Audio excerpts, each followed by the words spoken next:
La visite que le secrétaire d'État Anthony Blinken a rendue au président Bassirou Diomaye Faye a permis d'évoquer le renforcement de la coopération économique entre les deux pays.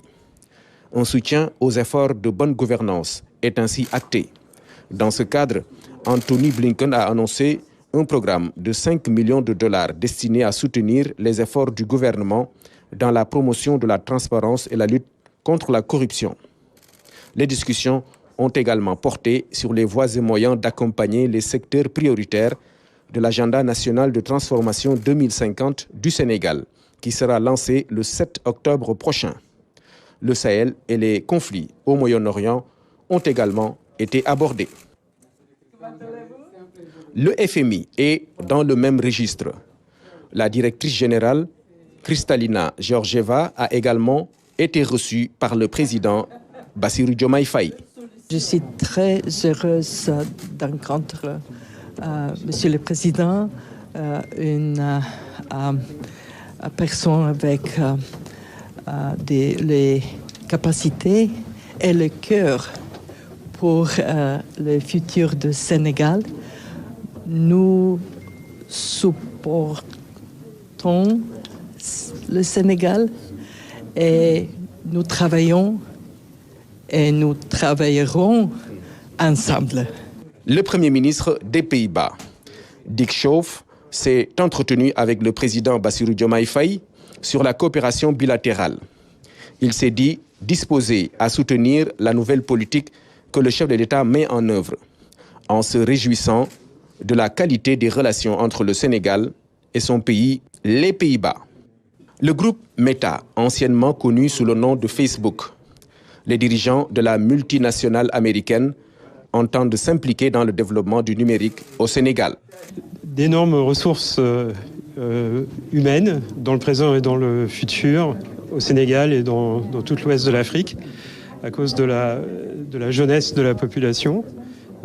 On s'est dit que peut-être les futurs génies de l'informatique et de l'intelligence artificielle résident très probablement dans l'ouest de l'Afrique en ce moment à cause de l'âge des gens. On a discuté aussi de la nécessité d'avoir de l'infrastructure de calcul localement au Sénégal et que peut-être Meta pourrait aider le Sénégal et à installer en fait des moyens de calcul, des supercalculateurs qui permettraient aux chercheurs et peut-être à l'industrie, aux startups au Sénégal de prendre leur essor.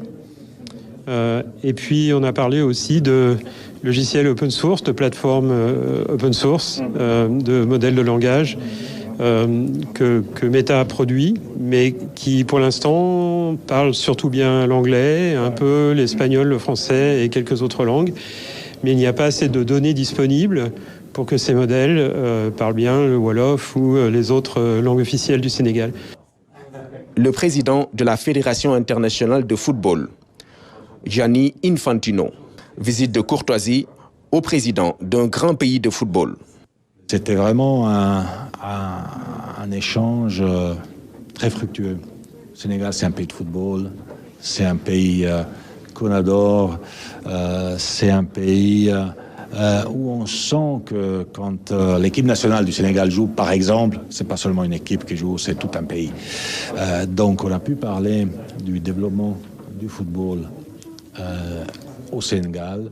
Le talent, il est là, les résultats d'ailleurs aussi, mais on peut toujours faire plus. Donc on a parlé de comment on peut utiliser le football dans les écoles, pas seulement pour l'élite, mais en général pour éduquer nos jeunes filles, nos jeunes garçons, comment on peut faire passer ces valeurs qui sont les valeurs du football à toute la population à travers l'éducation. Donc on va travailler ensemble avec le gouvernement, avec la Fédération sénégalaise de football, avec toutes ces légendes du football au Sénégal pour développer encore plus le football. La leadership du président dans ce sens est exceptionnel. Il n'est pas seulement un passionné de football, mais un passionné de son pays.